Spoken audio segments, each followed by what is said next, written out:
Hello, and welcome to the the Perfect Daily Grind Micro Coffee Festival. Let's talk about chocolate. My own journey to get here, to be on the stage in front of you, began when I opened my cafe in Florida 10 years ago. And we're an espresso-based cafe, and like a lot of cafes, we wanted to put some items out by the counter that we would pick up some extra sales for. People would buy a cup of coffee, maybe they'd buy a chocolate bar. And over the last 10 years, we've seen the growth of interest in fine cacao and specialty chocolate increase to the point that we now actually sell more chocolate than we do filter coffee in our shop.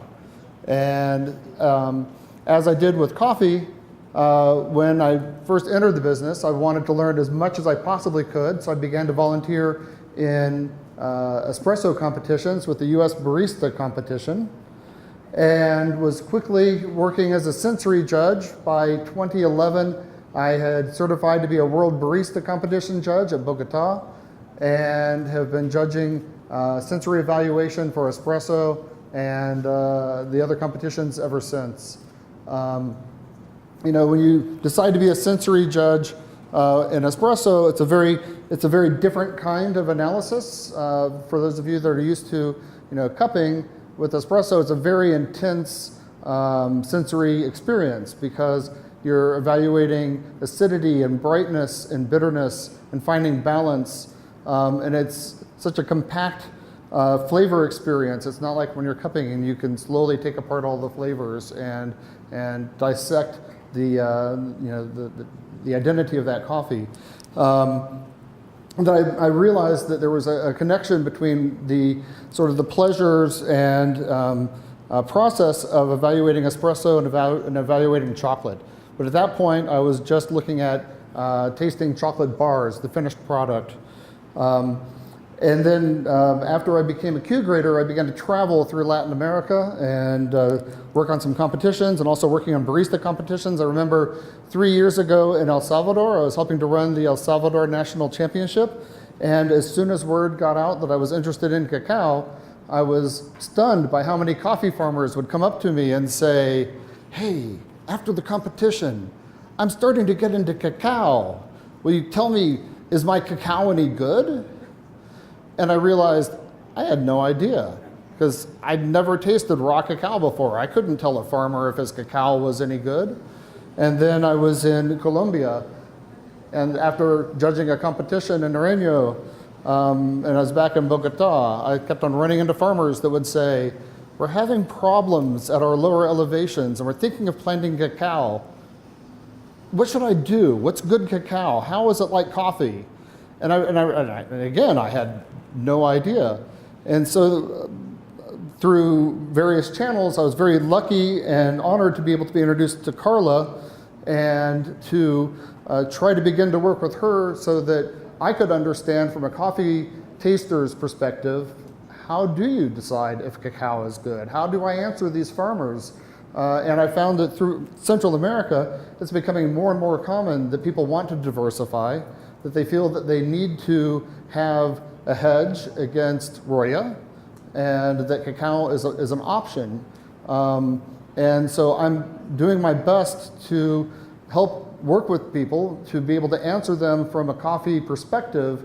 How do you understand cacao? And I took the grading protocol class with Carla earlier in the year, and it just opened my mind, because it is very different than coffee, but it is also very similar to coffee. And I think that the cacao and coffee industries have so much to learn from each other. In many ways, cacao is decades behind, especially in the fine and specialty grade trade. But on the other hand, cacao has a long history, and especially a history of consumption in Latin America and in South America that the coffee industry could also learn from. And so with that, I'm going to turn it over to Carla to talk specifically about the protocol that they're developing at the Fine Cacao and Chocolate Institute. Thank you so much. Thank you so much. We also provide resources for the specialty cacao and chocolate community on our website, and this website is chocolateinstitute.org. And we are now launching a consumer education series. Most of you, I imagine, are accustomed to eating milk chocolate like Cadbury's or Hershey's or Nestle. And so specialty chocolate is probably relatively new to many of you. So we are launching consumer education series to try and introduce consumers to this different category of chocolate consumption. We also conduct research. We have a variety of open access research projects on our website.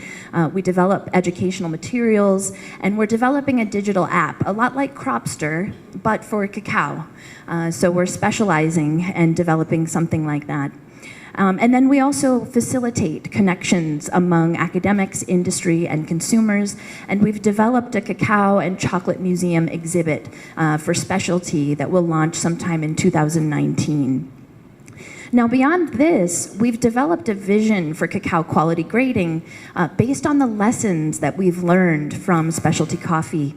So if you can see here, we picture the supply chain horizontally, where we have producers, exporters, importers, chocolate makers and retailers, and consumers.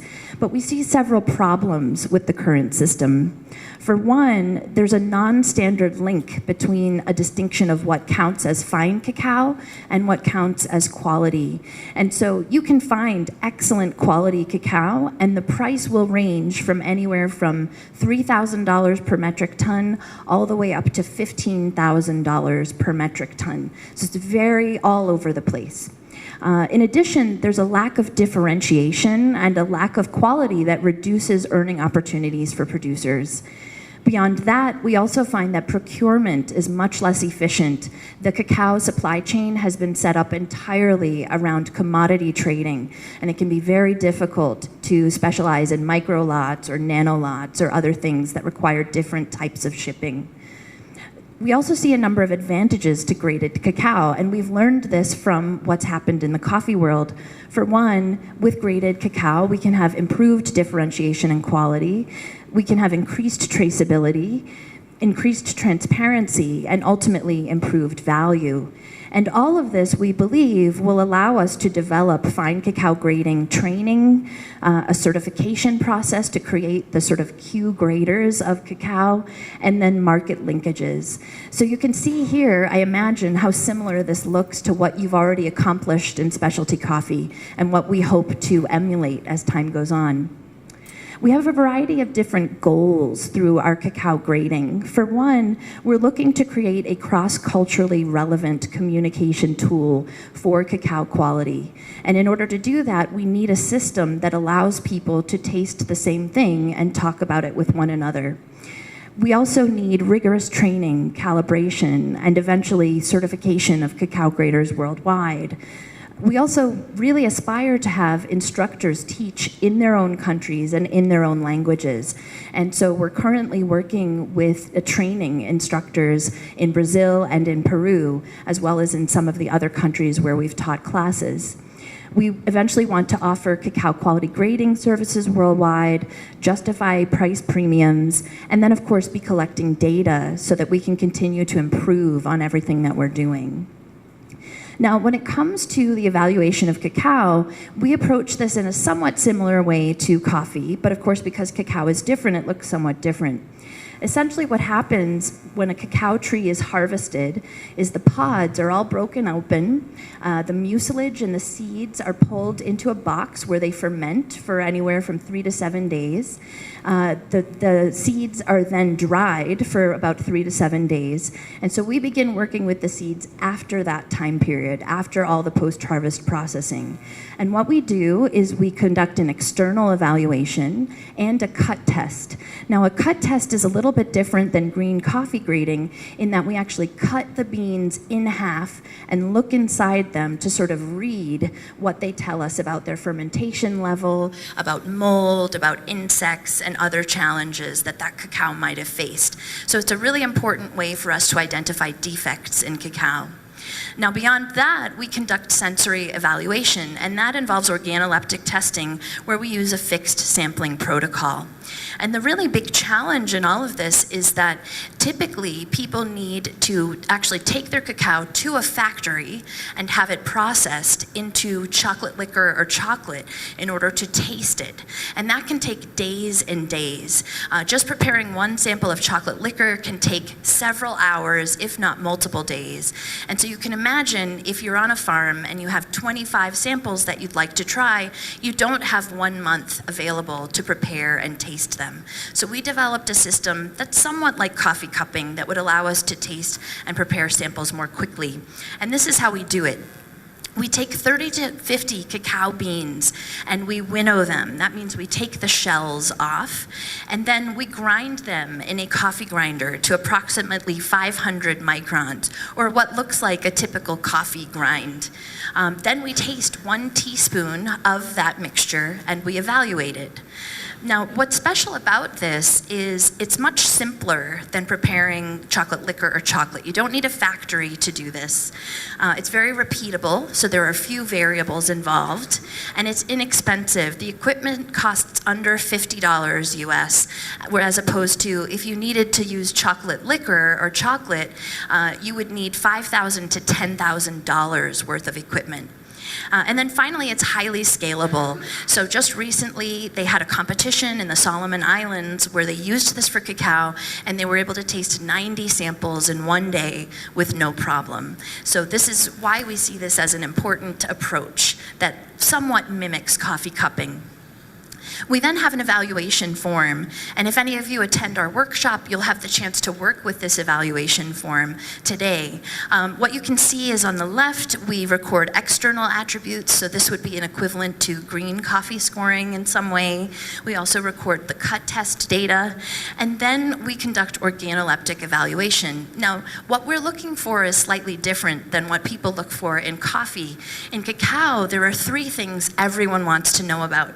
They want to know about acidity, bitterness, and astringency. So for every sample, we record the intensity of acidity, bitterness, and astringency.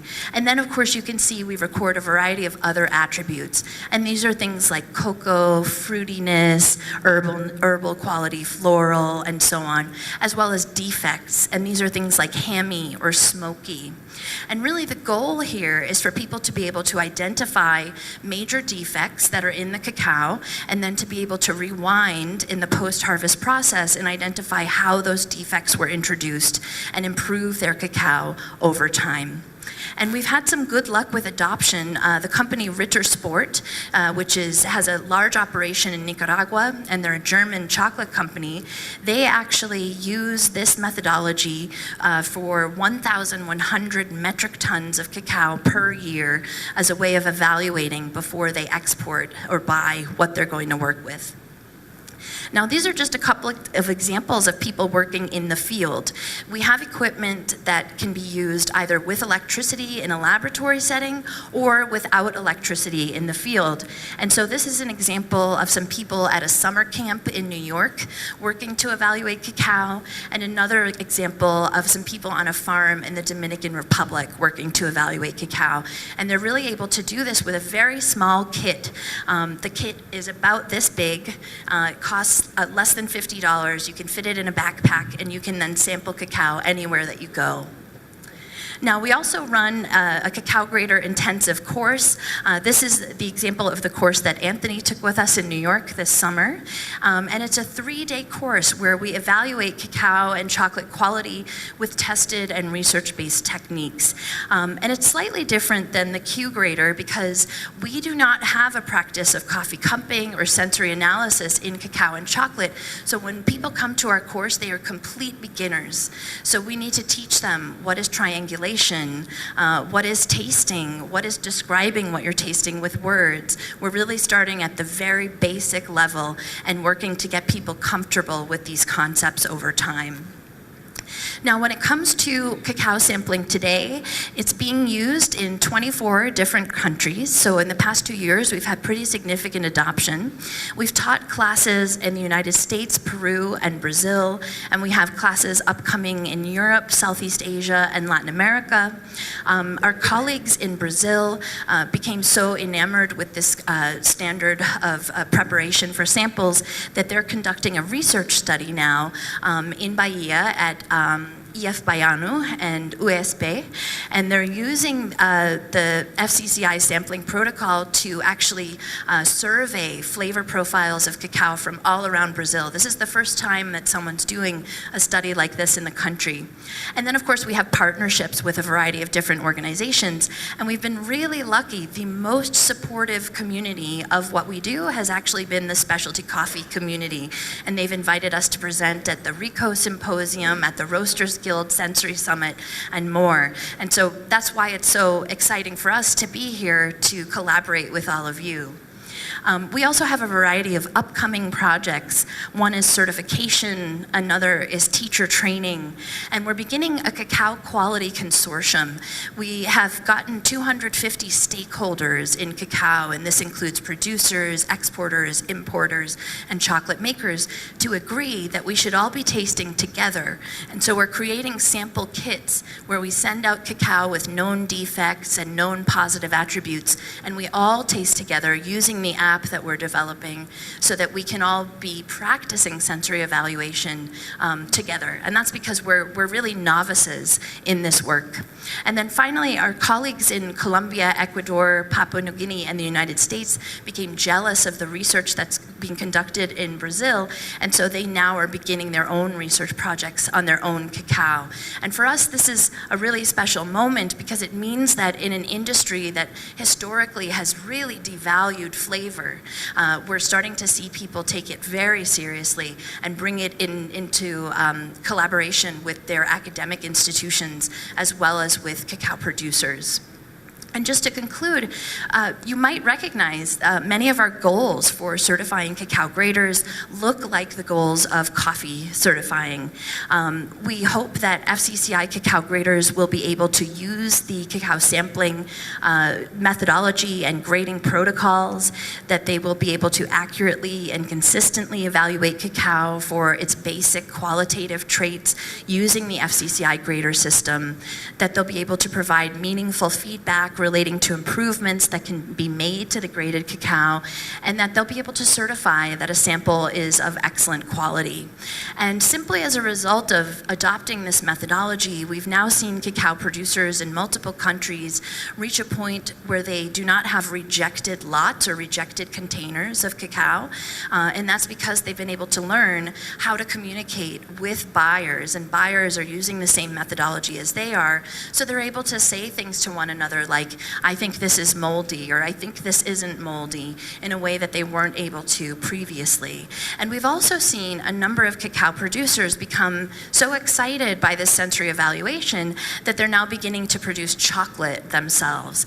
And that, of course, allows them to vertically integrate and to introduce a great degree of value into what they do. So we're really very excited to see all of these developments over time. And in many ways, it's thanks to the support of the coffee community that we've been able to accomplish all of this in the past 2 years. All right, that's it from me. Thank you.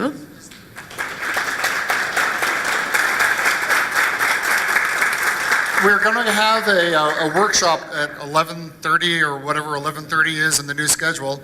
And for those of you who are familiar with coffee but not with cacao, just a few words about what you might expect as being different. To begin with cacao, you have, it's all about fermentation, because the fermentation is essential for the preparation of the cacao before it can be made into chocolate. So the majority of what we're evaluating is absence of defect or presence of defect. So if the list isn't up there anymore, you might have noticed that the list of defects is significant, and it's for those of us that are in coffee, it can look kind of shocking, like we don't get hammy or putrid or garbage or sulfurous or animal or heated fat very much in coffee. And that's because there's a high cocoa butter content, a high fat content that is in this that has to be evaluated, how that was impacted by the fermentation. Also, there's only residual sugars in cacao. That's why when you make chocolate, what makes chocolate chocolate, it's cacao plus sugar.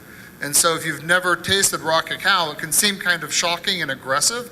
And this is where, to me, it's more like espresso, because you really are looking at acidity, bitterness, and astringency, where astringency replaces sweetness in what we would evaluate for espresso.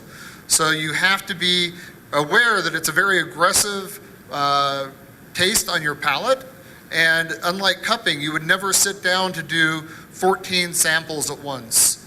You could stretch it out throughout the day, but you're usually only focusing on one sample at a time, and it might take you 45 minutes to go through the entire protocol for one sample. So it's just a different mindset, and you have to make that differentiation that when we're cupping, we're tasting what is more or less going to be in the cup when it's brewed. Of course, it's roasted slightly different, but what you taste is what you're going to taste as brewed coffee. When you're in the protocol, you have to just have that enough of a change in mindset to understand that you're tasting something that will be completely different once it's actually gone through the manufacturing process, it's melanged, it's added sugar and maybe cocoa butter added back to improve the mouthfeel. So there's a level of abstraction that is very different from coffee. And that, to me, was the hardest thing to get my mind around. But I encourage you to come to the workshop, especially those of you who are Q-graders or who do a lot of tasting, because it's really fascinating to see both the similarities and the differences.